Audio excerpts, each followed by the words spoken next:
Hello everyone, welcome to another session on Introduction to Electronic Media. So far we had two significant discussions on Module 2. The first one was on characteristics of radio and the second one was on scope and limits of radio. In this session we are going to look into the history of broadcasting.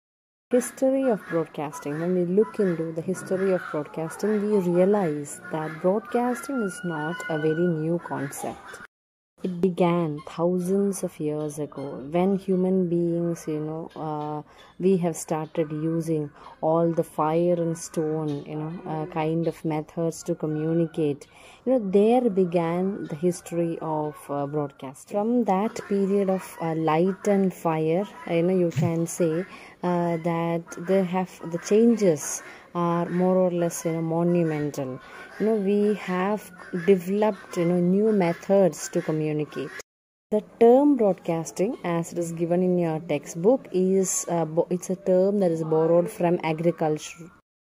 In agriculture, the method of sowing, from one to many, that has got its roots in the term broadcasting. So the same way you can see here, from one it is communicating to many. So the term has its roots in agriculture. In other words, a single radio station transmitting messages to multiple listeners, that is in its simplest sense can be termed as broadcast. The concept of radios in fact evolved from the advancements that in technology that happened through telegraph. As you all know, two names that you have to remember in this context, basically for your general awareness, is one is Samuel Morse and the other one is Guglielmo Marconi of Italy. So Samuel Morse, in the year 1842, he developed telegraph, and Guglielmo Marconi of Italy brought these ideas together in 1895, and he developed and he was succeeded in sending long messages over long distances using the code of dots and dashes that Morse had developed.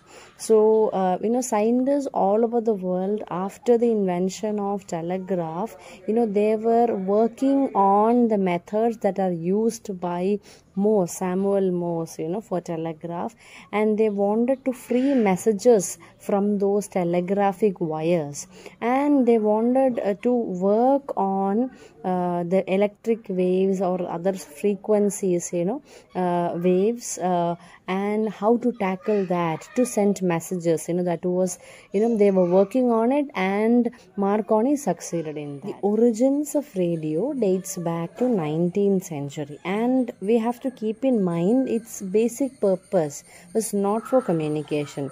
It was not for entertainment, sorry. It was in fact for the communication between ships that they have developed this particular concept called radio. And that particular time they were using two-way radio. Two-way radio is much similar to the present day.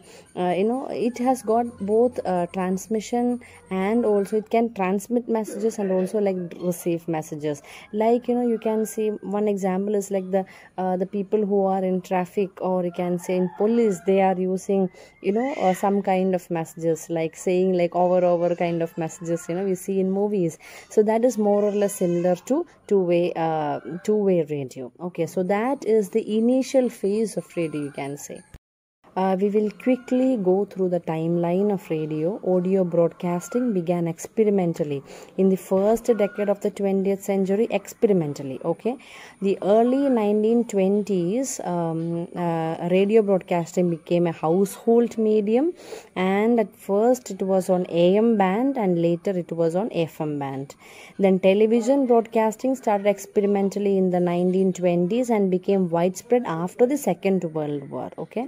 Then satellite broadcasting was initiated in 1960s and moved into general industry usage in 1970s with DBS. DBS means direct broadcasting satellites, an important term, emerging in 1980s and reached internet by the turn of the 21st century. The main purpose of radio is to broadcast and to communicate. It is invented, for a quick and easy dissemination of information for a long distance or to a long distance. Another point that you have to keep in your mind is that radio serves as the foundation of modern broadcasting.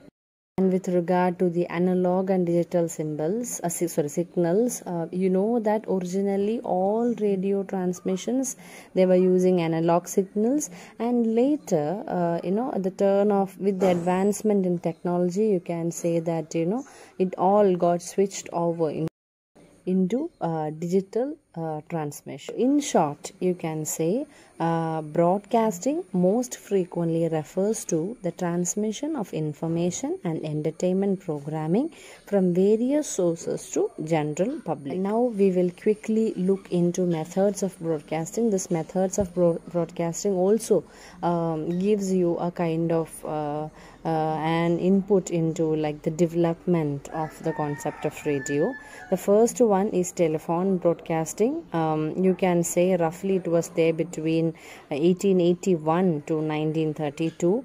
Then you have radio broadcasting began experimentally in 1906 and commercially from 1920. We have already seen that.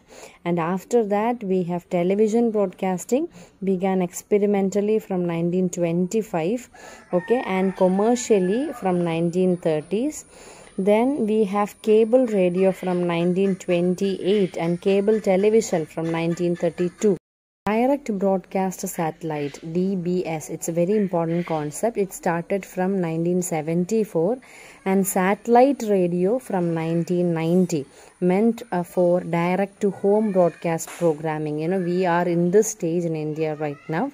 And webcasting of video television, it started from 1993, and audio radio from 1994.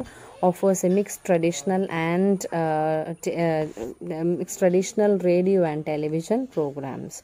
Now you can see that it is from 2000s then that we are using an extensive usage of internet radio in India. Okay, so with that we can conclude our session on broadcasting history in India, or you can say the history of broadcasting. And now in the next session we will look into the development of radio in India. Okay, till then, take care.